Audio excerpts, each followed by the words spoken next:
be speaking shortly, as well as Senator Murphy, who's going to be joining us later. I want to thank both of them, and Senator Whitehouse in particular, for making this possible, as well as his fantastic staff. Laura, thank you very much for all you've done. This is a very exciting day, and we're thrilled not only to have you here in this room, but also many folks from across the country joining us for a live stream. Many of you in this room and joining us again through the live stream know just how far the juvenile justice system has come in a very short period of time. We're looking at a dramatically different system in states and counties across the country than we were just 10 to 15 years ago, and it's a huge credit to the work of advocates, researchers, and people who have been working in these trenches for many, many years. Today we're going to be releasing we are releasing a set of products that we think are going to be really useful to the field and really push us to this next step, this next level that we think the juvenile justice field is now going, which is not only asking how do we do a better job keeping kids from getting locked up or getting placed in secure confinement, to the next question of how do we make sure that when there is any contact with the juvenile justice system, that it's the last contact with the juvenile justice system, that we make sure that it's not only about kids not ending up in confinement, but also making sure that they're not rearrested, they're not reincarcerated, and they're also put on a path to better outcomes to become productive adults. It is with great pleasure that I get to introduce our first speaker. The person who I mentioned made it possible for us to have this briefing here today, U.S. Senator Sheldon Whitehouse. For those of you who are from Rhode Island and have worked with Senator Whitehouse over the years, you know that he gets these issues because he's worked in these trenches for many years. I got to first know Senator Whitehouse when he was the State Attorney General, which is the lead prosecutor for all criminal cases and juvenile cases in the state of Rhode Island, of course, the U.S. Attorney as well. Rhode Island, as I'm sure he'll tell us, but we can support with the data, is also at the forefront of many of these trends. And so he comes to us not only with a lot of expertise on these matters, but also with a fantastic case study in his home state of Rhode Island. It also sure helps that he's chairman of the committee through which all these issues are going to pass. So we have with us the chairman of the crime subcommittee, and then it also, especially in an environment that we all know is just incredibly partisan, Senator Whitehouse is known throughout these halls as a person who works across the aisle very, very well. So to have him here, and then for those of you who are around this area a lot know that it's Monday, it's early in the afternoon, votes aren't being called, and yet Senator Whitehouse is here. That's because he cares so much about these issues. He made the extra effort to fly down here just to be with us this afternoon. So for all those reasons, incredibly grateful to you, Senator Whitehouse, for hosting this conversation, leading us to this next level. Thank you, Senator.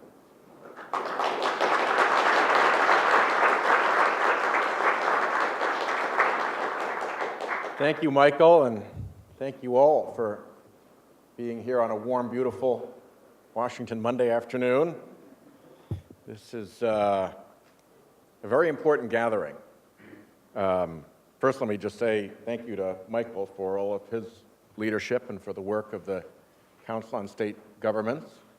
Let me thank Lori Garduque for being here. Appreciate very much the MacArthur Foundation's work in this area. They really are superb and add an enormous amount, very valuable voice to the conversation around this subject. Welcome Susan Burke from Utah, from the Division of Juvenile Justice Services, and of course, many of you know Bob Listenby, who was kind enough to come up to Rhode Island recently and meet with some of our juvenile justice leaders to help tee up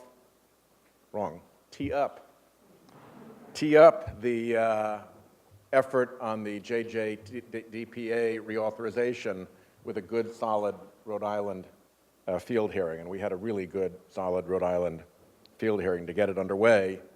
Chris Murphy will be joining us also, and I really appreciate his effort on this. Rhode Island and Connecticut, I think, have a lot to contribute. As Michael mentioned, I was the United States Attorney in Rhode Island, and we did the usual kind of U.S. Attorney cases. We put corrupt politicians in jail. We went after violent gangs and got the ringleaders mandatory life sentences. We went after major polluters. We did a lot. And then I went and was elected Attorney General, and suddenly 2,000 juvenile cases a year were coming across my desk, something we didn't see in the U.S. Attorney's Office. And So I had to learn a new way of thinking about how you deal with the juvenile justice problem. And thankfully, I had a very good group of people in Rhode Island working with me. Particularly, I'll mention A.T. Wall, who's the overall director of corrections and has been a very strong reform voice in Rhode Island on a lot of justice and reentry issues for a long time. And we all learned a bit together, and we have really changed the way juvenile justice is administered in Rhode Island. Between 1997 and 2011, our confinement rate went down by 78%. And that wasn't just dumping young hoodlums out on the streets so that they could be more dangerous. That was finding better ways to deal with these young people so that they could have a better chance at leading the lives that they should be leading. We know that in the population that presents itself to the criminal justice system, about half of juveniles have experienced some significant trauma. We know that about 70% have some mental health needs. We know that nearly 80% have a history of substance abuse, and those all are signals that should lead us as to how we treat those kids and get them going back in the right direction. Again, the work of the Council of State Governments and the MacArthur Foundation has been particularly helpful. I'm coordinating with Ranking Member Chuck Grassley of Iowa the reauthorization of the JJDPA. It's coming up on its 40th birthday, but it hasn't been reauthorized since 2002.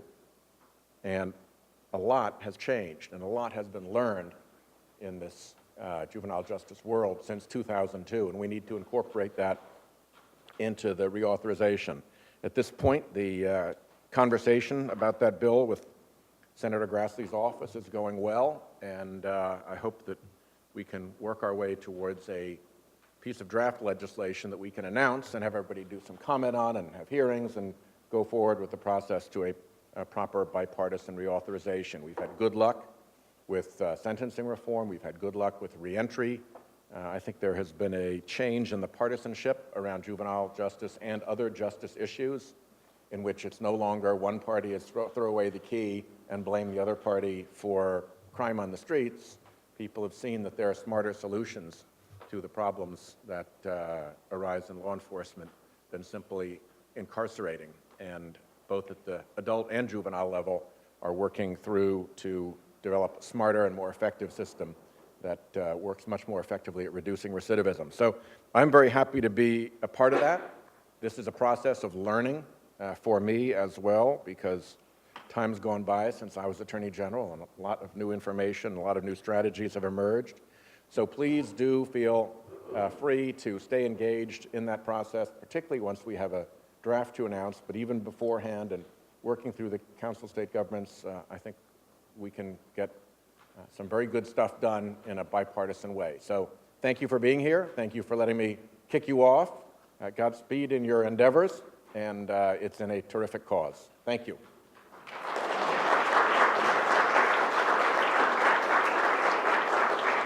Thank you very much, Senator Whitehouse. I want to just underscore 2 points that you mentioned. First, talking about how far the field has come, and we thank you for what you're doing to make sure that people here understand what the latest science is and help push that out to the states. And secondly, you talked about the bipartisan interest in this, and we want to thank you for all you're doing to really bring the bipartisan interest in it. We watch what you've done on Second Chance, what you've done on Justice Reinvestment Act, and we credit you for really bringing together in part that bipartisan coalition. So thank you very, very much. Thank you, Michael. With that, I'm going to turn to our next speaker, Dr. Lori Garducki from the MacArthur Foundation.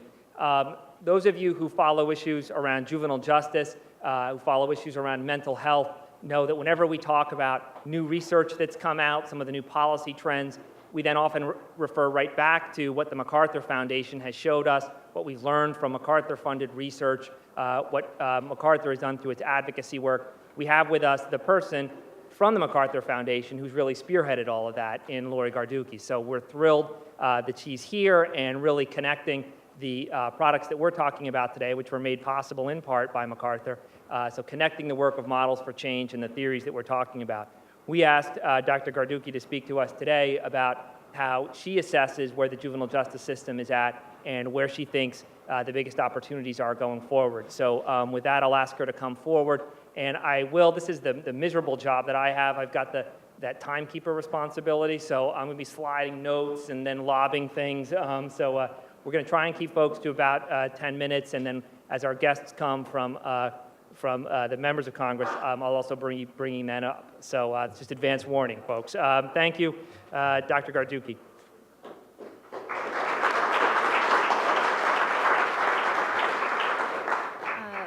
It's nice to be here. It was about 25 years ago when I actually had occasion to be on the Hill as a Congressional Science Fellow. So and spent 8 years in Washington, so I have some familiarity with what the tempo and the nature of life is up on the Hill. So I commend you for all being here on a Monday afternoon. So first, kudos to CSG for pulling together a very complicated set of research findings, work in the field, policy analysis, drawing upon the experts and practitioners and professionals to compile the white paper, which I think gives us a great deal of information of value to those who are interested in systems reform.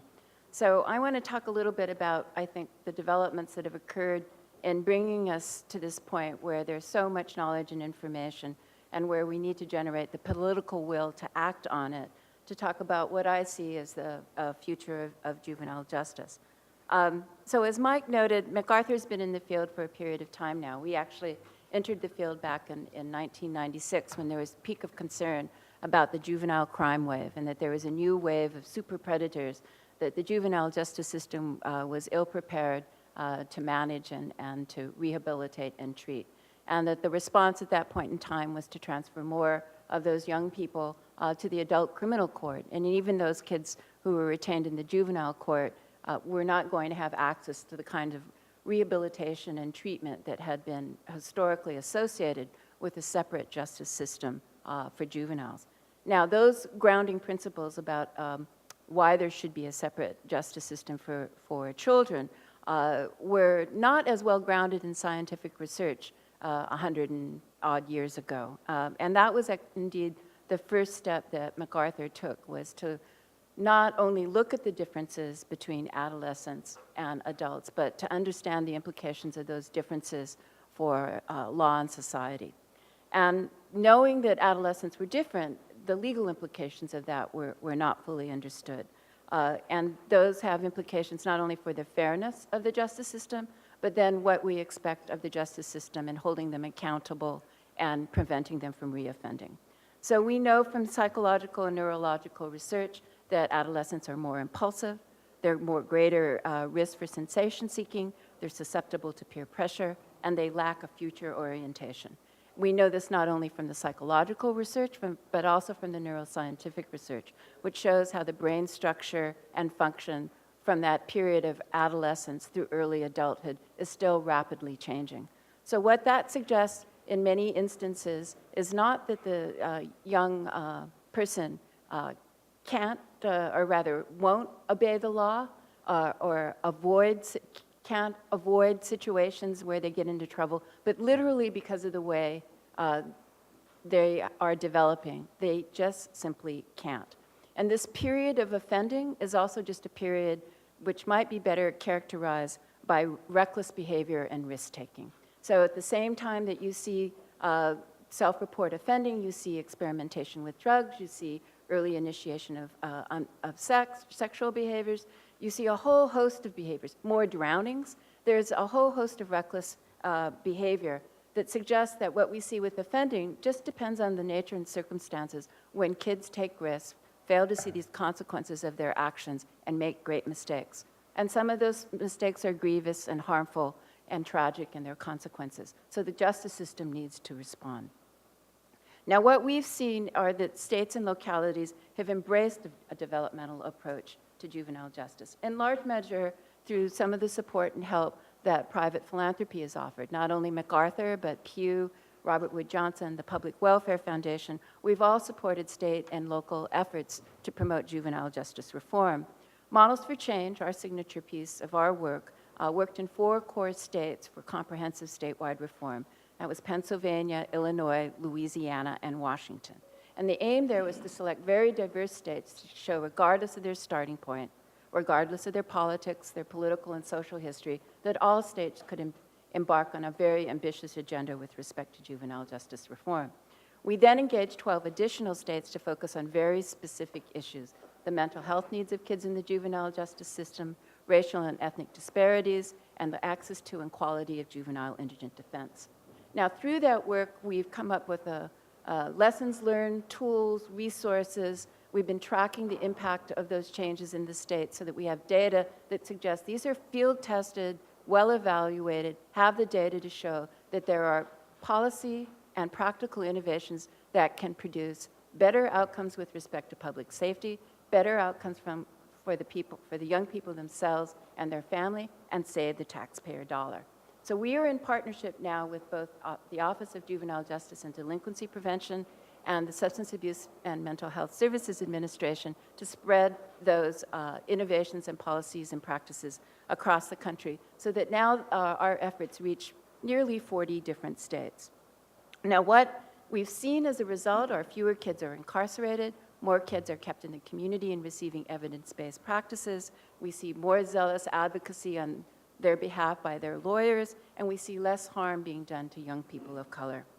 Now, what we've also learned in this process is that this initial contact with the juvenile justice system and talking about the transition back into the community of the kids who are in the deep end, but probably what is most important is to think about ways of diverting kids and planning for that transition at the earliest point of contact. And that what we need to see is more youth diverted from the system and holding them accountable in the community, because what we've learned is that contact with the juvenile justice system has its own unintended negative and adverse effects. And that we've demonstrated there are an array of informal responses, ways of holding kids accountable and providing them with rehabilitation and the treatment that will do more good and less harm to kids and save the taxpayer dollar. Now, what's important as we think about these reforms is that you need to think of them from a systems perspective. You can push on one part of the system and have it rebound in another. So you need to have all of the stakeholders involved. You need to have the law enforcement, the prosecutor, the defender, the probation officers, and the courts all engaged in thinking about, this is a developing individual. How are we going to give them the skills and the competencies they need in order for them to not reoffend in the future? So with the more serious offenders who do need to be incarcerated, and there are those young people who will need to come under the supervision of the court, what's most important is that the system has the resources to provide for the rehabilitation and treatment. And in order to gain those resources, they have to be able to triage and identify the kids who pose a risk to themselves and others, and to keep the kids who would not benefit and in fact might be harmed by going deeper into the system outside of the system. What I want to emphasize is it is important to focus on the offender, the juvenile, the kid, the developing kid who has the capacity for change and not just the seriousness of the offense. That it's important to get the right services to the right kids at the right time. And in fact, it may not be the juvenile justice system. I want to emphasize the heterogeneity of the groups that are become in contact with the juvenile justice system. A lot of the reasons why kids are caught up in the juvenile justice system doesn't have to do with their behavior, but it has to do with policing. Or it has to do with the neighborhood they grow up in, or in the schools in which they find themselves. But what's most important is that they have the capacity to change, even the serious offenders. Longitudinal research supported by the MacArthur Foundation and the Office of Juvenile Justice and Delinquency Prevention found that only about 9% of the kids who've committed serious offenses grow up to be career criminals. Moreover, we also know kids who come into contact with the juvenile justice system, those who, because they are low risk and haven't committed serious offenses, that the kids who have been diverted from the system seem to have better outcomes than the kids who are formally processed and go deeper into the system. But what we do know is that all of the kids need to have rehabilitation and treatment, do better when they stay in the community. It's important to engage their family, to provide them with the mental health and substance abuse services that they need, and that the court has an important role in supervising them. So while we're very pleased about the promising developments that we see in the field, it also seems that the reform efforts that we've seen have been piecemeal and fragmented. So that you have some states working on aftercare, other states working on diversion, some are invested in risk and needs assessment, others want to focus on evidence-based practices. That there also are limited data and information to drive decision-making, and even when best practices exist, it's difficult to get access to them. So what we've been emphasizing is the importance of the workforce in gaining access to these tools, knowledge, and information, and getting the support they need to make the changes in their systems. And that's why resources such as what CSG offers is important. And in line with that, MacArthur has also created 4 resource centers in some of the most critical areas with respect to juvenile justice systems reform. We've provided funding to the RFK Children's Action Court for a center on dual status youth. We've provided resources to the National Center for Mental Health and Juvenile Justice to establish the Collaborative for Change to look at the behavioral health needs of youth. We continue to support the National Juvenile Defenders Center to look at the importance of juvenile indigent defense. And we also have a resource center at the Vera Institute looking at status offenders. So we have great expectations about the potential and the possibilities for juvenile justice reform. We have the tools, the knowledge, the information. We have the National Academy of Sciences report, CSG's report, a wealth of resources through Models for Change and other similar reform initiatives. At this point, it's less about the kids, but how are the adults going to change their behavior? And it's not just about recidivism, it's about positive youth development and helping young people grow and mature in terms of their social, emotional, and cognitive development. So it's really a challenge to figure out what is the infrastructure that's needed, where is the leadership going to come, both at the federal level, the state level, and the local level. So I remain optimistic about the possibilities, but I also know that it will take the dedicated efforts of the people in this room and others like you across the country to demand and hold accountable and the juvenile justice system for producing better outcomes than simply reducing reoffending. So thank you very much.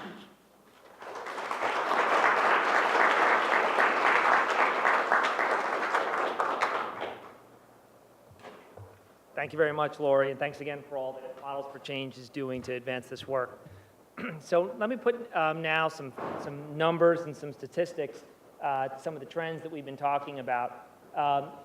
This looks at all 50 states across the country, and all those bars pointing downwards talk about the percentage change in state commitment rates. So you can see that the vast majority of states are seeing a dramatic decline in the number of kids that they are sending into state confinement. And something that is, I know, equally positive and what we're equally excited about is that while these numbers are all trending down, we're also seeing huge declines in the percentage of kids who are arrested for delinquent behavior, which tells us that crime is going down among kids, and we're doing it while we're seeing far fewer kids sent to secure placement.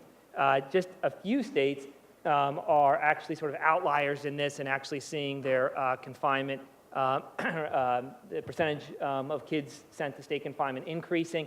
Again, really, it's the 46 states that show the overwhelming trend. And if you were to talk about the national average, I believe it's in the neighborhood of about 40% that we're seeing in terms of the overall decline. So that's the backdrop against which we're talking about juvenile justice change. When I talked earlier about how dramatic the change has been in terms of how states are approaching their juvenile justice work, and again, that's a credit to the foundations, whether it's MacArthur or Casey and OJJDP and other places, and so many of these terrific advocates working on these issues. So here's the question now that policymakers are asking more than ever, and it's what brings us together here, and it's what really brought us to the table with some of the products that we're releasing today, which is, okay, so it's great that fewer kids are being placed in state confinement. When youth are under local or state supervision, what's their rearrest, their reconviction, and reincarceration rates? In other words, when there is contact, are they coming into contact with the system again? And as Lori said, that's not the only metric that we need to care about. There are lots of other metrics that are important to us. How are they doing in terms of academic, employment, and other outcomes that indicate whether these kids are on a pathway to becoming productive adults? Do they transition into becoming successful adults? And then what are they even getting?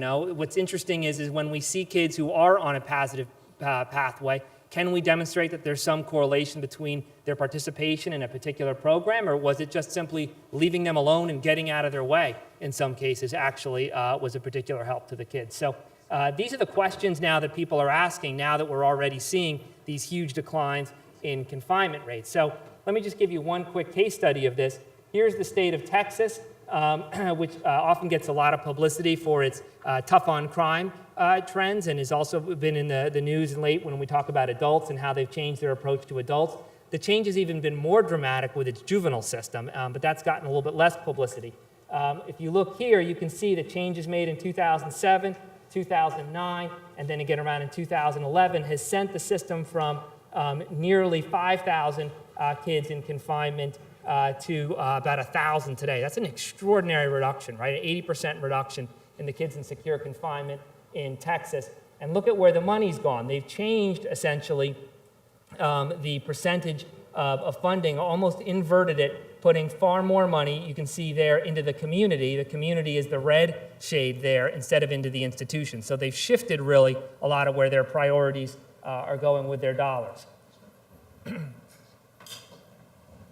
So with that said, what policymakers are looking at are these statistics, right, which are troubling, which show that when you look at kids who are on probation, or when you look at kids released from state facilities, whether they're on probation or whether they're coming out of state facilities, the outcomes have been less than ideal. When we look at kids released, for example, in 2008 and look at 5 years later, we see upwards of 85% of those kids rearrested within 5 years. If we look at a one-year rate, we can see a range between 36 and 45%, right? So we would all agree that those are statistics where we need to do better.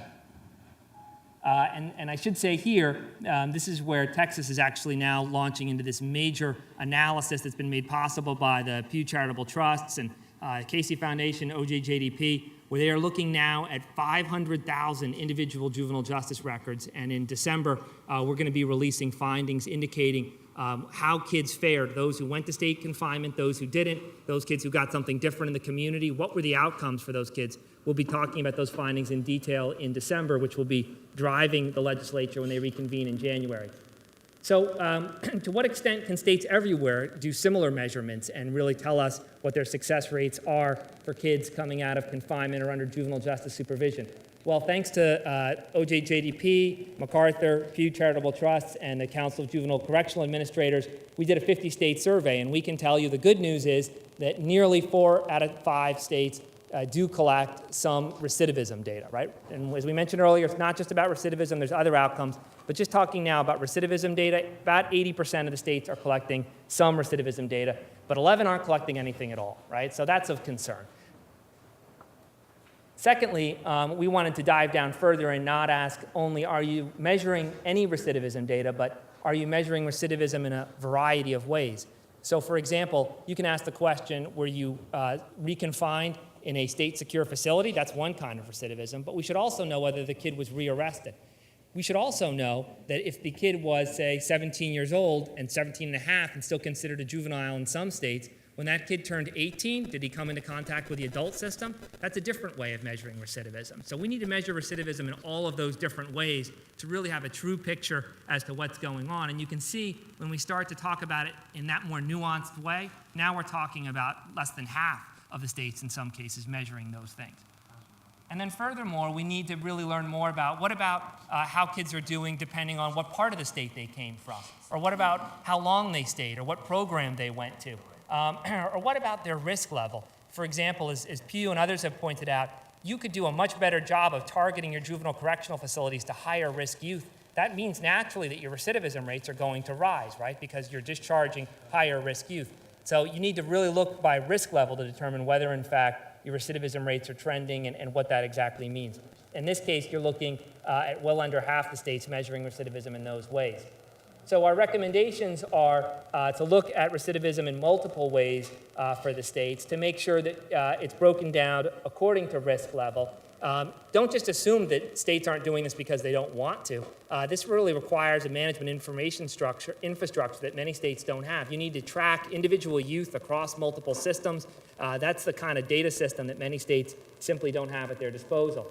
And keep in mind here, we're talking only about kids released from state confinement. If I were to talk about kids just in contact with a local system, this picture gets much muddier, much bleaker.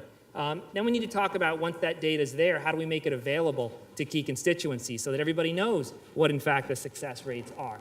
And then how do we actually use it to make our funding decisions? Are those providers that are unable to change a recidivism rate actually then held accountable for that particular performance? And I'm going to go into, in a little bit, the core principles this is what Lori referenced earlier in our white paper. But before I go into this next part, I'm going to introduce the other U.S. Senator who has made possible today's convening, and that's Senator Chris Murphy from Connecticut, another U.S. Senator who's made it a priority to get down here to join us for this today. I had the privilege of knowing Senator Murphy when he was a member of the Council of State Governments as a member of the Connecticut General Assembly, where he worked on these issues, juvenile justice issues, school discipline issues.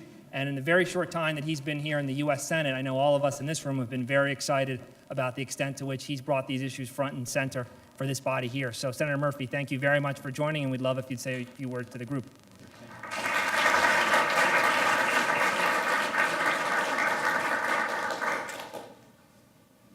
Well, I think I interrupted the most important part and the reason for you all gathering here today, so I will be very brief. Michael, good to see you again. Congratulations on just the amazing work that CSG has done here.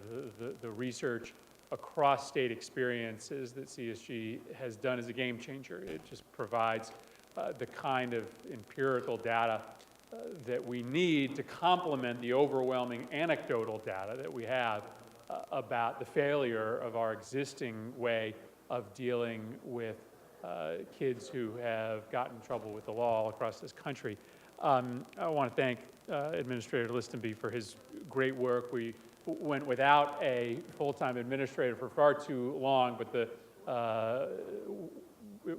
wait was worth it because we've got someone who has just been a daily champion for kids and for taxpayers. And the exciting thing about the way this debate is going is that it is one of the few in the Senate and the House that really has the ability to unite Democrats and Republicans, liberals and conservatives, and I'm sure you've already heard that here today, because what we're talking about is, marrying together good public policy for kids and their families, along with a way to save a whole bunch of money for states and for the federal government. In Connecticut, we have one secure long-term facility for juveniles called the Connecticut Juvenile Training School.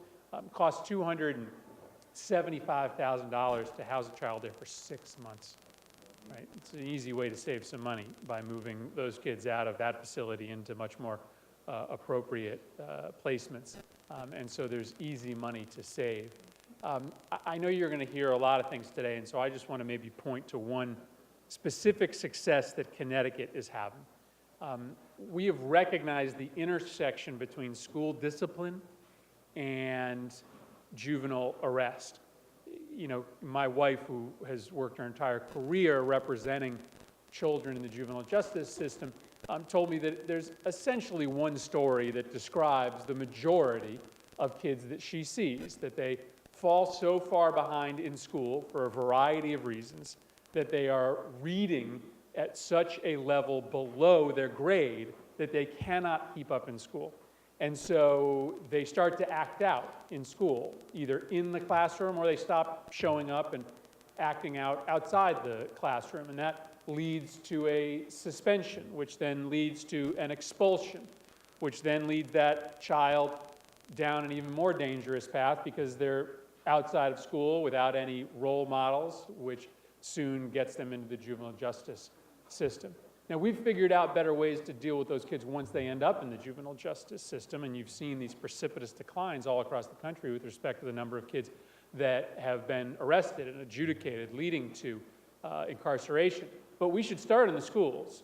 We should start by making a commitment that our schools are going to deal in a different way with kids who run into trouble, that we're not going to arrest for every single offense in school, that we are going to reward good behavior, not just punish bad behavior, that we're going to eliminate certain practices. There shouldn't be, in Connecticut, we've gotten rid of the out-of-school suspension.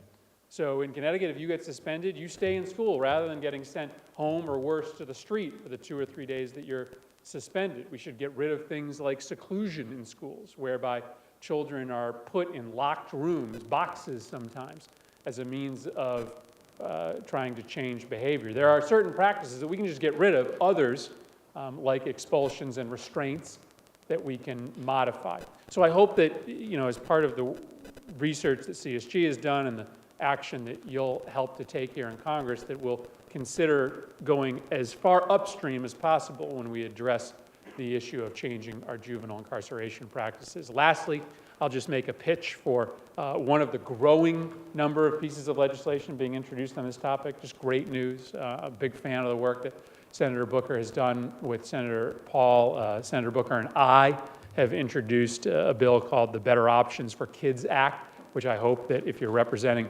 offices either on the Senate or the House side, that your bosses will take a look at. What this does is take a fairly small grant in SAMHSA, which goes to support better mental health programming for kids, and gives increased points on awarding those grants to states that have adopted the practices like Connecticut, like Texas, like Ohio, the most progressive states in terms of reforming juvenile justice practices. We list 5 different criteria that we know work to reduce the rate of juvenile incarceration and save taxpayer money. And if you employ those 5 strategies, you get extra points on your application for mental health funding to help treat kids. And this doesn't solve the problem, but it would at least start aligning federal dollars. And this is what the Booker-Paul bill does as well, start aligning federal dollars behind the strategies that we know work. So thank you very much for being here. Great to see a full room on this subject. It wasn't so long ago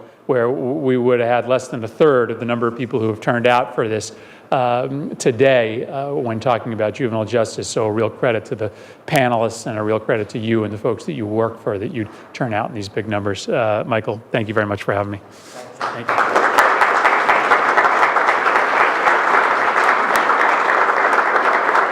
Senator Murphy, thank you so much for joining us today and for your work on the legislation that you talked to us through today.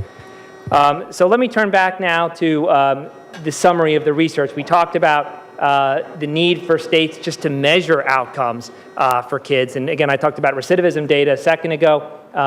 And when I talked about the importance of measuring other kinds of outcomes, less than half the states really systematically tracking other outcomes beyond recidivism. So let's just make, for argument's sake, okay, now we're measuring, what actually will have the greatest impact on the kids' behaviors and really prevent subsequent contact with the justice system and help improve these outcomes. Well, what stood in the way so far from really achieving, from keeping those recidivism rates persistently high, like I described in Texas earlier? First, as Dr. Garducki mentioned earlier, it's an incomplete and sometimes misguided understanding of research. We have people in the field and policymakers who get real focused on one particular aspect of the research. So, for example, we'll hear about people focusing on substance abuse treatment and how important it is to provide this kind of substance abuse treatment. Well, if we're not also taking into account that the person has a co-occurring disorder, or if we're not also taking into account the role of the family in dealing with that kinds of issues, we're not going to see the kind of impact that's possible just dealing with the substance abuse issues. So we need to familiarize everybody with a larger body of research. The second issue is that people sometimes only adopt a portion of the research. This is the fragmented issue that Loy referenced earlier. Just as an example, a lot of efforts in states to make sure that low-risk kids who are found at low risk of reoffending are diverted from the system, but then less emphasis on what happens to those kids in the community. If we over-supervise those kids, if we order them into particular treatment programs that don't actually fit their needs because of this heterogeneous population that was referenced earlier, we're not going to get the impact that's possible. Number three is the inadequate fidelity to the research. We hear about some wonderful evidence-based programs like MST, for example, and then we see people fund those programs, and then we see providers go out and deliver those programs. But if the staff actually aren't trained in the kind of interviewing, for example, that's necessary, then we're going to be running into some problems there. And then there's the issue of accountability, and I certainly talked about that a good deal already. So this white paper that we're putting out today helps people develop a full understanding of what works. It talks about integrating these distinct improvement strategies. It talks about how to actually operationalize them, and then it talks about how to measure what's going on. So let me just walk you through what the principles are real quickly. The first is around basing supervision and resource allocations on the results of validated risk and needs instruments. Everybody these days is talking about risk assessment and how important it is, right? So you go to many places and you'll see these actuarial tools in use, but sometimes they haven't been validated. So we go to places where 80 or 90% of all the kids who are coming into contact with the justice system are determined to be of one particular risk level. That's not really helping you sift out the population and sort them out. That's where oftentimes a problem with the validation of the tool, or maybe people aren't using the results to actually drive their programming and supervision determinations. We run into problems with fidelity, as I was mentioning earlier. Sometimes policymakers continue to fund programs that we know don't work. Boot camps are often held out as an example of that. Also running into problems where the workforce, I mentioned MST earlier, hasn't necessarily been trained to actually deliver these things effectively. Third is this issue of a coordinated approach. So many of these kids are in contact with multiple systems at the same time. Just as an example, we know that many of these kids are also on child welfare caseloads. So we have examples where you have families that are supposed to have an appointment with their child welfare caseworker. At the same time, you've got the juvenile probation officer who wants to see the kid to make sure that kid is complying with conditions of release. He's going to make somebody very unhappy during the course of that day by not complying with what he's supposed to be doing. That can produce poor outcomes. Fourth is the issue then of tailoring programs and policies to the distinct developmental needs of youth. Just a quick example, we talk so much today based on the research about with adults, the principle of swift and certain responses. How does a swift and certain response to a violation of a condition of release apply to a youth? How do you know when it's just a kid being a kid and not necessarily listening to instructions versus something that actually is serious non-compliance? That's very different when you're talking about a kid than it is when you're talking about an adult. These are the kinds of things that we're going to need to really actually adhere to in order to get the outcomes that are possible. We have not come across a jurisdiction in the country that's doing all four of these things systematically through and through. So this is where we need to go as a field. This is the additional step that we're talking about today in today's briefing. We're talking about testing it in a number of jurisdictions, which I know will be referenced earlier. What I want to do at this point is turn it over to our next speaker, who is the administrator of the Office of Juvenile Justice and Delinquency Prevention. Senator Murphy mentioned we had to wait a while to get this position filled, but my goodness, was it worth the wait to have somebody who has been working on these issues in the trenches, and as a national leader. He was the head of the Juvenile Defender Services in Philadelphia, built a whole defender coalition across the state of Pennsylvania, was a real go-to person for everybody working on these reform issues, and now to have him at this perch at OJJDP, where he led today's coordinating council and actually had the voices of youth at the table, and Starsha's standing there, and she was fantastic in speaking, as well as some other folks. And we're thrilled to have him here with us today. So Administrator Listenby, thank you very much for coming.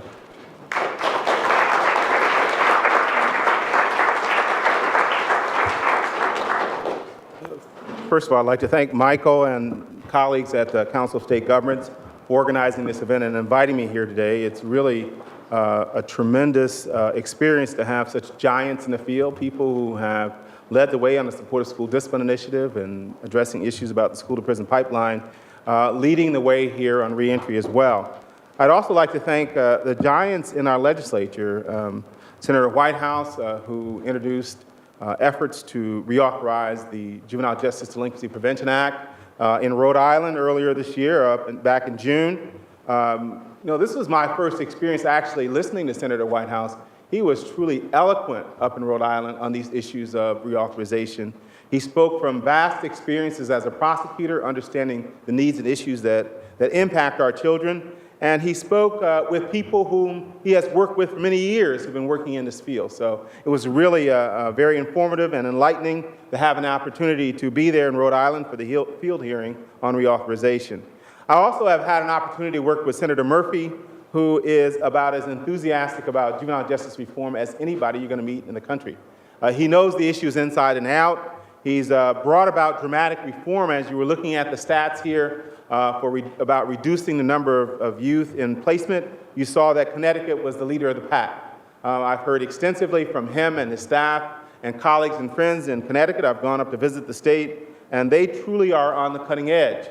I think one of the things that we all have to recognize is that the states are leading the way on the reform agenda. And so much of what we're learning from the states. We heard from Michael about the work that's gone on in Texas and about the great study that's coming out in the fall or early winter, and we're looking forward to that. We heard from Michael also about the Breaking School Rules study that impacted the Attorney General and Secretary Duncan to develop the Supportive School Discipline Initiative. And now we've heard today about work that's been done on the white paper that is released today and that we're all going to be taking a closer look at. We certainly have had a great opportunity to look at it from the OJJDP perspective. So you're with people who understand these issues, who are moving forward on them. And of course, I would be remiss if I did not mention my colleague, Lori Garducki. It was in 2004 that I first met Lori. She came to my office to tell me about her plans to focus on juvenile justice reform across the nation. She asked me if I was interested in getting involved, and I jumped at the opportunity and began to work with MacArthur Foundation. I've been working with them for ever since. And of course, since I've joined OJJDP, we've been collaborating with MacArthur on a number of issues. We've formed a very strong working relationship with the Council of State Governments. We continue to plan to work closely with them as we go forward. We've heard conversations about developing systematic, comprehensive, statewide reform that touches every community, every county, every city in a state. The problem with the reform efforts that we have in many parts of the country is that they are not comprehensive. As Lori indicated, they touch on some sections of a state. We end up with what we call justice by geography. If you're born in a certain section of a state, you have an opportunity to benefit from the kinds of reforms that you've heard so much about today. But if you are not born and don't live in that section of the state, you don't get a chance to benefit from them.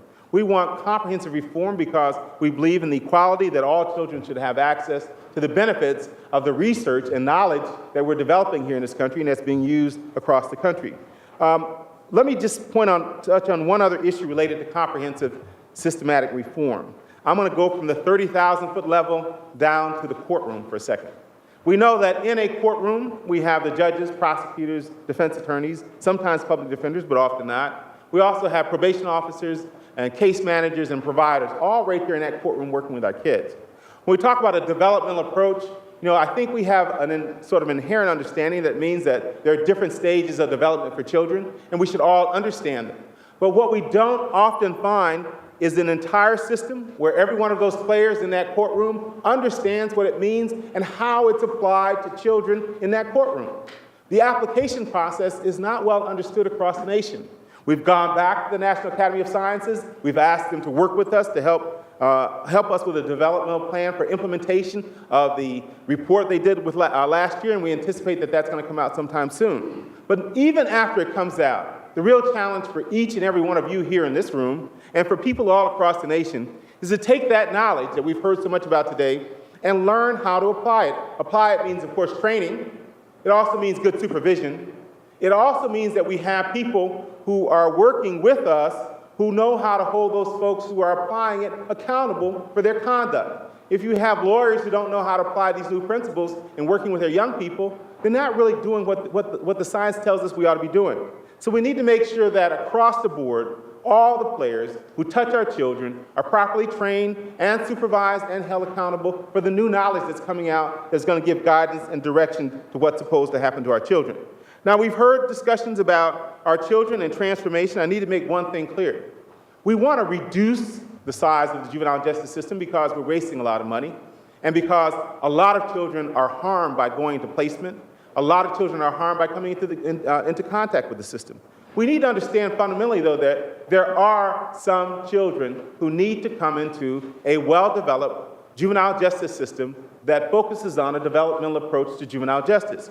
Why? Because they need the kinds of services that we have in our juvenile justice system. We heard specifically that 50% of our children who come in contact with our juvenile justice system have experienced trauma. Well, where are they going to get the kind of treatment that we need to address trauma? Real trauma-informed care. We know that many of our children who come in contact with the system, the number was quoted earlier is 70%, have mental health problems. Most of you know, and certainly those involved directly in the juvenile justice system know that they're not getting a lot of really high-quality mental health treatment in many parts of our juvenile justice system.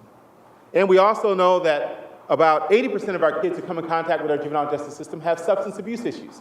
Well, where are they supposed to get the kind of treatments that can address real substance abuse issues? I used to ponder the whole issue of Johnny Be Good, who would have this epiphany, 1 a.m. in the morning on a Saturday morning and decide he wanted to get care.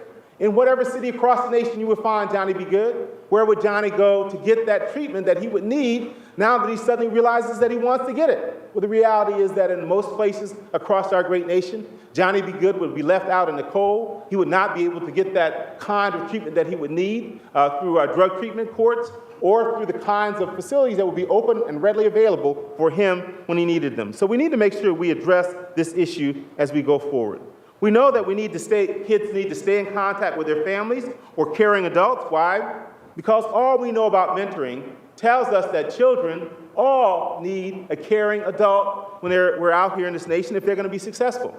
We know that there's a tremendous mentoring gap of almost 16 million children who are not going to have the benefit of a caring adult. And we have to find a way to address that. We need to make sure that children do not have their education disrupted as and possibilities for further schooling after they go into the juvenile justice system and come out, or that they won't be able to have those. We also know that they have problems getting vocational skills while they're in the facilities. Now, there are a few basic things that I want to stress that OJJDP is doing, and I want to set these forth as our efforts to launch a 6-point plan to position the state and local governments to ensure that all youth in the juvenile justice system can successfully transition out of system supervision to a crime-free, productive adult life. Our plan includes the following steps. First, we want to highlight what research shows works to reduce recidivism and improve other key youth outcomes. That's both recidivism and other key youth outcomes. We've commissioned a white paper that reflects a consensus among leading researchers on the core strategies to improve outcomes for youth in contact with the juvenile justice system. Michael talked about that white paper. Many of you have copies of it, so you'll get a chance to review that carefully. The white paper aligns with and builds upon the National Academy of Sciences report that I referred to earlier, Reforming Juvenile Justice, and its recommendations to our office to advance a more developmentally appropriate way of dealing with juvenile justice. Second, we will provide state and local governments with tools to assess whether policies and practices are in place that support improved outcomes. We're developing a series of implementation tools to help all branches of government apply the research on how to reduce recidivism and improve other key youth outcomes in reforming their juvenile justice systems. Third, we will promote states' efforts to track youth outcomes. There's nothing more complicated in this world that I've ever experienced personally than tracking juvenile justice outcomes. We know that many, if not most of the states, have really do not have up-to-date tracking systems, do not have up-to-date data systems. And when you look at youth transitioning between the adult system and the juvenile justice system, those are virtually non-existent. I tried for many years to figure out what would happen to my kids as they were leaving the juvenile justice system and going on into their lives. I was never able to find out in the state of Pennsylvania exactly what was happening with them because the systems did not exist. The states need help in developing those models so that they can apply them across the board and across the nation. And we want to partner with selected states to pilot a comprehensive approach for how jurisdictions can collect and use this data to guide their system decisions and investments. Fourth, we will work with state and local governments to transform their approach to youth transitions. We've revamped our approach to Second Chance Act to focus on broad systems reform as well as discrete programs or practices. Fifth, we want to learn what services and supervision youth are receiving and what difference these investments are making. States, particularly those that have dramatically reduced the number of youth in confinement, will serve as some of the pilot sites for these. And finally, we will address gaps in knowledge about what works to reduce recidivism and improve other key youth outcomes. Through the Interagency Juvenile Reentry Committee, we're partnering with other federal agencies to design and test models to address gaps in juvenile justice practice, in services for transitional age youth, family engagement, and a trauma-informed approach. Now, I'd like to talk just in my final moments here. We all know that when youth have problems in our juvenile justice system, they often leave our system on their way to be productive adults. When they leave our system, many of them find that one of the biggest hurdles to making progress is their juvenile justice records. It is our belief that juvenile justice records should be automatically expunged once a child has fulfilled his or her obligations. To illustrate this point, let me tell you about a young man who had several early encounters with the juvenile justice system. Before he was out of high school, he was arrested 3 times for mostly gang-related fighting. He grew up in Donora, a tough steel town in the western part of Pennsylvania.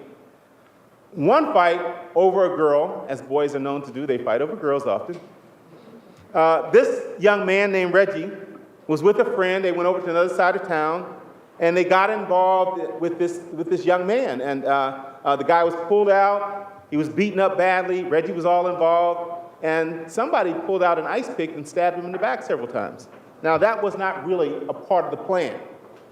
Reggie and a friend, sensing that their life was about to dramatically change, rushed the young man to the hospital, where his broken nose and broken jaw and stabs in the back were treated in an emergency room.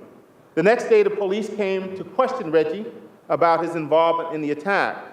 Reggie was already on probation, so he sensed that he might be in deep, deep trouble. So knowing that he had a cousin over in Middletown, New York, he skedaddled over to Middletown, New York, until things cooled down a little bit. In fact, the guy who had done the stabbing was arrested shortly thereafter and was taken to justice. Reggie returned, and at that time, his cousin encouraged him to move on towards academics. He was a smart guy. Reggie was given a football scholarship to West Virginia State College in 1971. He went on to earn his Bachelor of Arts degree, and then a law degree from American University, the Washington College of Law here in Washington, D.C. in 1974. Reggie had been given a second chance, and he took advantage of the opportunities that he received. Today, Reggie Walton sits on the U.S. District Court for the District of Columbia. In the early years of his career, Reggie Walton, Judge Walton, was a staff attorney for the Defender Association of Philadelphia. He joined the U.S. Attorney's Office as Assistant U.S. Attorney and Executive Assistant U.S. Attorney for the District of Columbia. Over the years, Judge Walton has served as the Associate Judge of the Superior Court of the District of Columbia. He also served as the Associate Director of the Office of National Drug Control Policy. He chaired the National Prison Rate Elimination Commission that Congress convened to identify ways to curb prison rate. In May 2007, Chief Justice of the United States Supreme Court John Roberts Jr. appointed him to a seat on the Federal Intelligence Surveillance Court. All of our children deserve a real second chance, like the one Judge Walton received. Changes require good intentions, good, strong science, and determination on the part of every one of us to bring about these changes. We have a long way to go in this country, but we have every reason to have hope and every reason to give our young people hope by the kinds of things we do and the kinds of things we say. I know that Starship was here today, as was Osbert from up in Rhode Island, and they both went away with a little more hope today because they were talking to policymakers like ourselves than they had before. Let's all try and give our young people the kind of hope that Judge Walton had, that he could have a second chance to do better and show society that he had a lot of contributions to make. Thank you.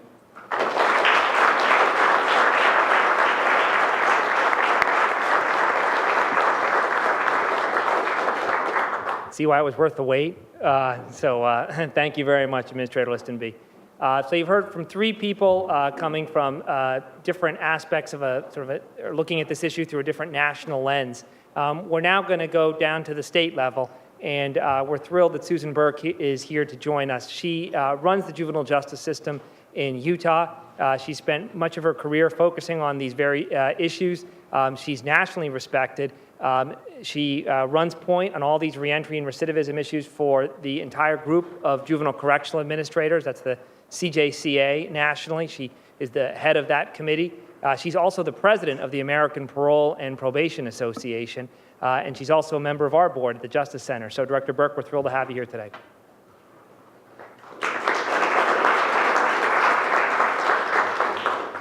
Thank you. Good afternoon. It's a real honor for me to be here and to join these esteemed colleagues here on the panel. It's a real privilege for me as the Director of a Juvenile Justice Agency to present up here on Congress and share with you some of the wonderful things that we're doing. The juvenile justice agencies in this nation, we are working in the business to transform young lives. And we do so by holding young people accountable to the community, to their victims, but also while at the same time giving them skills in order to succeed. As Director of Juvenile Justice Services for the state of Utah, we have responsibility on a typical day for over 1,700 young people that are in our care or custody. And I want to tell you about one of them, 17-year-old Melissa. She was ordered into our custody about 9 months ago, and she summed up what I think every young person in the system wants. What she said was, I want to have a life. I want to be someone important. Melissa never thought that was possible because when she was 12 years old, she started using drugs. And she was in and out of trouble. She went through several treatment programs, and then she was finally ordered into our custody.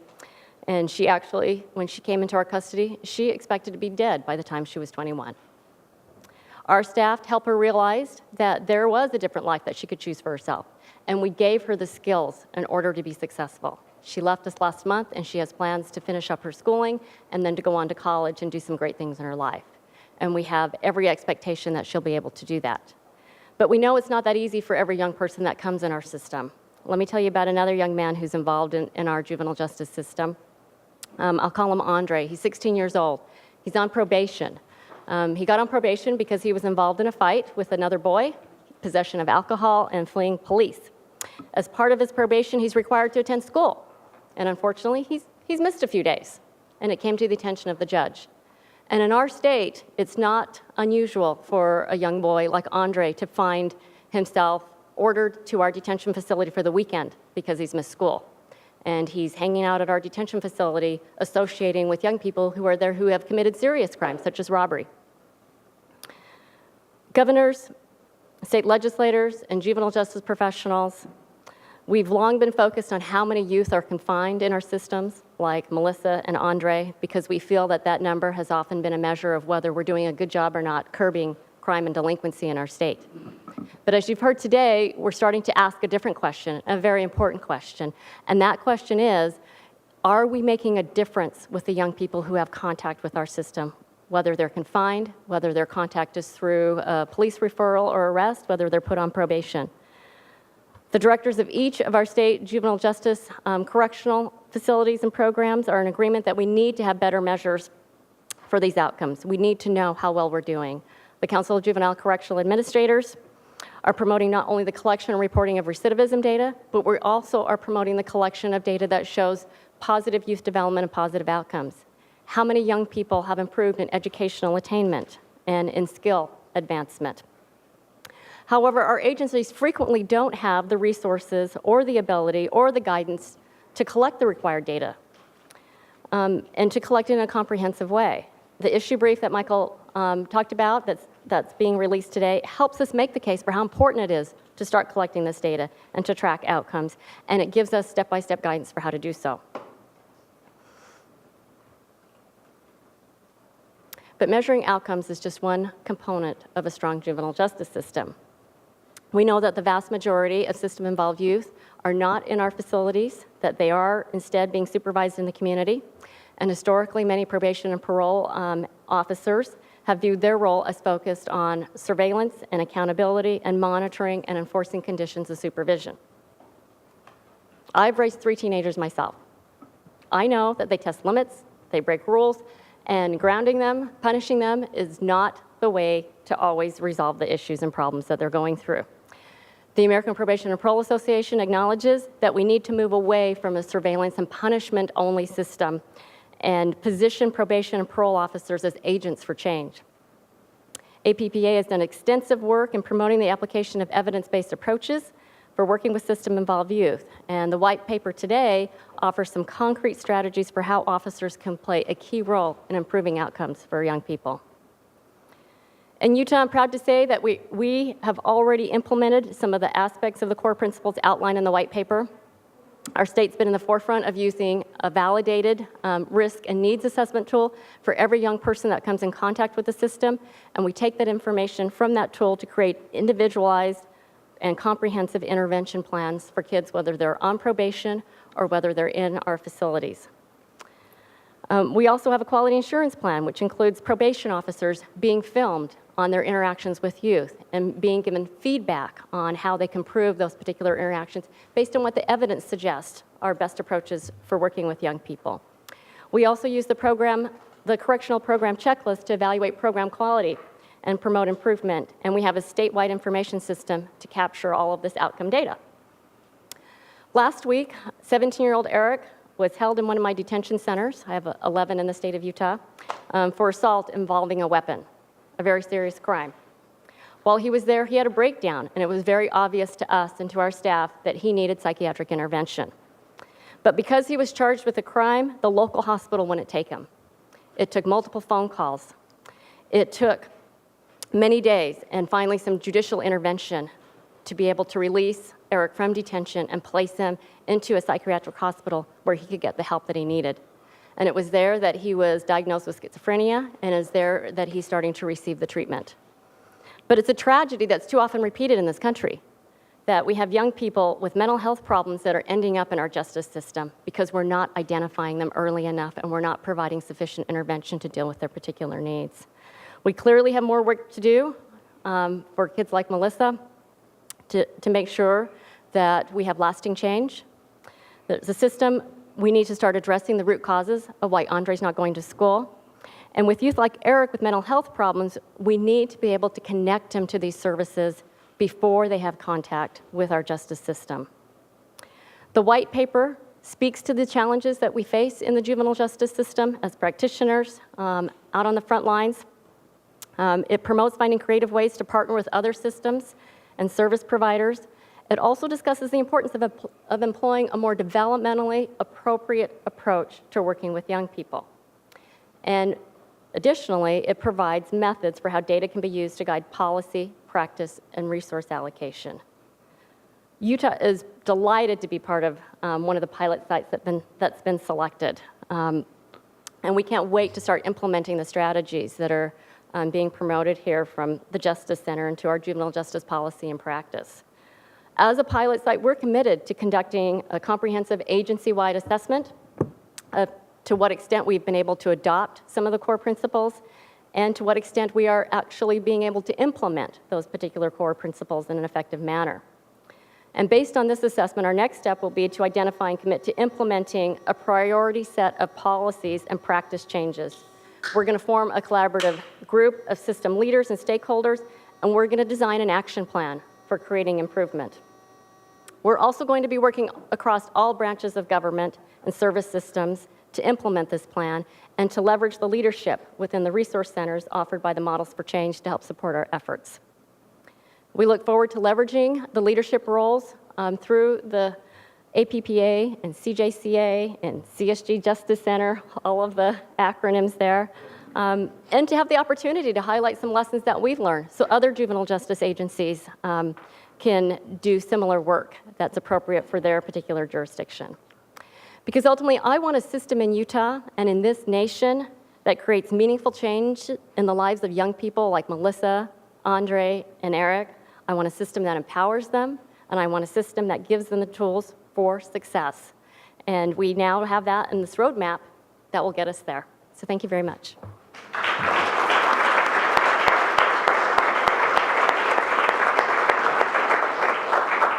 Thank you very much, Director Burke. So we're going to open it up now for a few questions for our panelists. Any questions from the audience that folks have based on what we've talked about today? Yes, sir.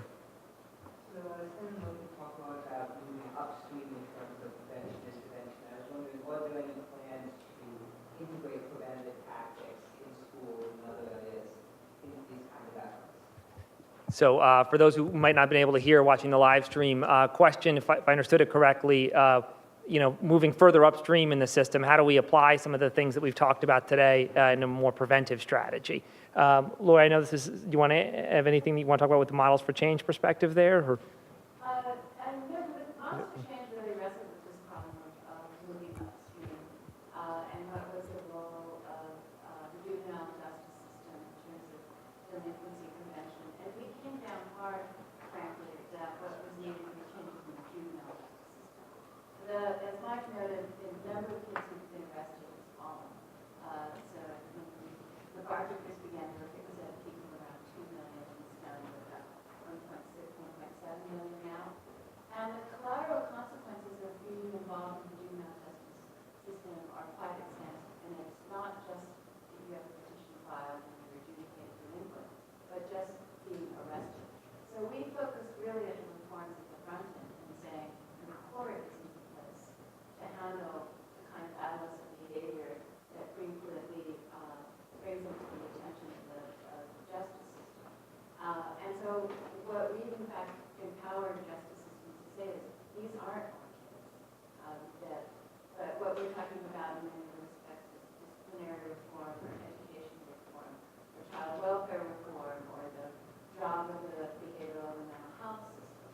So I think it's important for the court not to draw some lines in the sand about which kids belong to that system.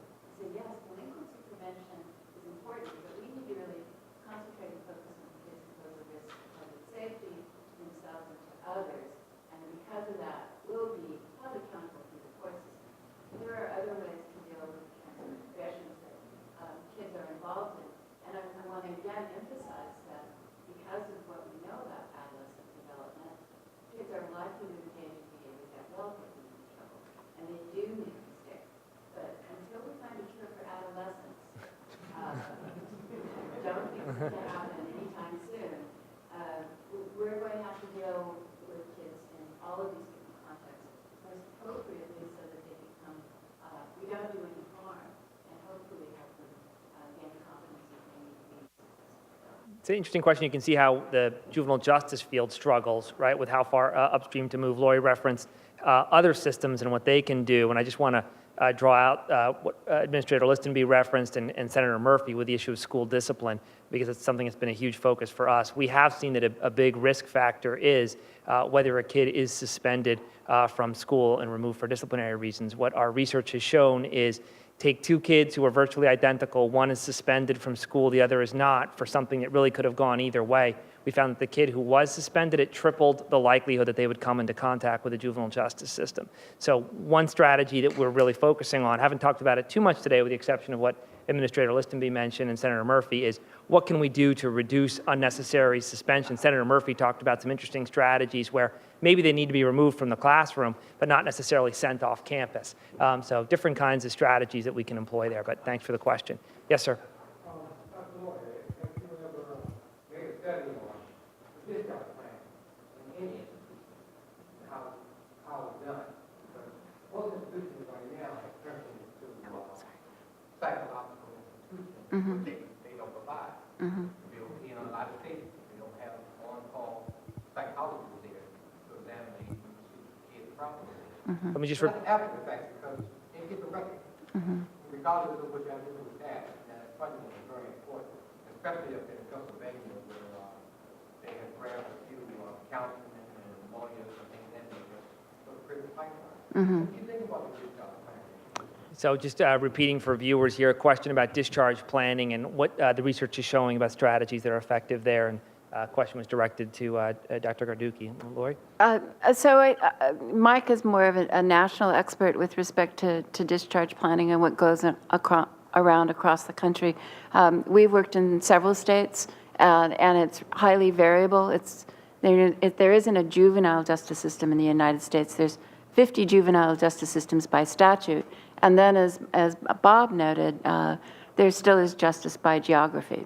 So the attention given to aftercare varies considerably. I think a good model, in fact, despite the problems that there were in Lucerne County in Pennsylvania, and we can revisit that in a separate conversation, they have done a good job in thinking about aftercare. they said aftercare actually is more about transition planning. And you start thinking about the young person's reentry into the community at their point of first contact. And so and they made a statewide commitment. They came out with an aftercare policy statement that was signed by all of the principals involved in juvenile justice. So the Juvenile Court Judges Commission, their state advisory group, the child welfare system, and so on. And so they've made it a committed, they all made a commitment to come up with better aftercare planning. What an important part of that was saying that when kids are in the custody of the state, that they receive the kind of education and vocational training that they need so when they come back into the community, they won't have lost time. And that they started to contract for services assuring that those places where kids were placed were going to deliver on the goods. They also have a continuum of programs and services for kids in terms of out-of-home placement. So they actually have limited the number of kids who are sent to the youth prisons and have them in residential treatment programs. They also limit the amount of time that kids are there. So states have taken steps to not just prevent reoffending, but to actually give the young person the skills they need so they don't reoffend. Administrator, let's do a question around essential elements of discharge planning. One thing I'd ask people. One thing I would like people to understand is that, as Lori indicated, there are 50 states, 6 territories, each with a different system. One of the key elements of a juvenile justice system is whether or not the judge is responsible for the child until the child is discharged from the juvenile justice system. In a lot of states, the judge's responsibility ends the day the judge commits the child to placement. I believe New Jersey is like that. I know some other states are like that as well. I believe Virginia is like that as well. So there often is not a lawyer involved after the child is committed to a state and committed to a facility. And there is no one from the home city, county, or locality where the child comes from who is responsible for that child. So the child goes into the custody of the state, and then the state itself has to develop its own advocacy program and aftercare program to determine what happens to the child after they go in. So we're going to have to go back and look at the state laws about what happens to a child, who's responsible for a child, who's supposed to advocate for a child once the child goes into placement. And then we can better define who is supposed to be advocating for the discharge planning and who's supposed to start it. You often need, first of all, family engagement, and often parents are disregarded. And you need active engagement by defense counsel and also by prosecutors who have an important role to play in this process. But until we've sorted those issues out on a state-by-state basis, we're not going to be able to adequately address these issues. I would note that many states are beginning the process of completely revamping their laws, looking at now states like Texas, states like Georgia, Kentucky, and Hawaii are revamping their laws from beginning to end, and often with the help of both the Council of State Governments and the Pew Foundation, and we're beginning to see some new developments there. We need to take a close look at those and make sure that any ideas we have take into consideration that there are 56 different systems. Thanks, Administrator. Other questions? Yes. My name is Josh Kaufman. It was said at the beginning that in the mid-90s, there was this idea of a super predator. This has been pretty thoroughly discredited. But coming on the heels of that, there was a wave of laws that were passed, raise the age, put more children into the adult system. But we haven't seen, and now that that's all been discredited, we haven't seen a commensurate rollback of those same laws. There's been a fair number of laws rolled back. Well, I'm wondering where the successes have happened. What's been the most compelling story? What's been the most compelling? So we've seen a number of changes in laws across the state that have brought kids back into the juvenile justice system. So you've had raise the age in Massachusetts, New Hampshire, Illinois, in particular. I'm sorry, and Connecticut. That's right, Connecticut was actually the first. And then you've seen limits placed on prosecutors direct filing kids into the adult system in Colorado. You've seen more moves to not being automatic transfer, but that there has to be a hearing to make that kind of determination. I think the 4 U.S. Supreme Court decisions go a long way towards saying juveniles should not be treated as adults, and the law has to be changed accordingly. So I think there's been a groundswell. I think the move toward reducing reliance on incarceration and keeping kids in the community, of also diverting more kids entirely from the system, I think those are all promising developments that are, rolling back over time, those draconian changes. And I would just highlight some, we put up Texas, earlier. And again, I think if you look at every state, I don't know if you'd say it's a systematic reversal of exactly, the laws that you're talking about, because there's some things that I think everybody agreed where the juvenile justice system needed to evolve. But if you just look, for example, at some of the laws we talked about, Texas prohibiting a misdemeanor, for example, from going into a state correctional facility, you'll see that played out in other states across the country. So number of developments. Again, I think what we're focusing on here then is then the next question of, so are kids actually better for it overall, notwithstanding the confinement experience? And other questions? Yes? I'd like to ask in terms of what has been the biggest obstacle to reauthorization of TJPA, and what has the impact been on the field for 12 years that it's not been reauthorized? When I promised I would moderate, so you're not allowed to direct questions past the moderator. So I promised our panelists that we would have a Q&A period, but that I would actually field that. So I'm going to go ahead and just sort of moderator's prerogative. But I think that one of the big issues is where has the bipartisan consensus sort of really emerged on what that reauthorization looks like? And our hope is that with some of the members that you heard today and some of the interest in moving in that direction, that we'll see go there. I'll happy to let folks talk offline, but I did promise to sort of moderate the conversation. So, and I'm actually going to use that as our last question because I'm looking at my watch and seeing we're about to run out of time. But I do want to say just a few things in closing. This has been about, again, taking that added step and looking at all kinds of outcomes for kids. We've released 2 products today that we think are keys for a roadmap for systems across the country. One about measuring outcome data and recidivism data in particular, and another about what the research says to get those better outcomes. I want to thank a great team of staff that we have, led by Josh Weber and his folks in putting this together. We're really excited to be pilot testing this in Utah with a member of our board, Director Burke, as well as in Tennessee, Pennsylvania, Kansas, and Nebraska, and want to thank OJJDP and the MacArthur Foundation for putting us in this position and partnering with these states and taking the comprehensive strategy and models for change to the next level, and in the process working with the Pew Charitable Trusts as well as the Casey Foundation and others.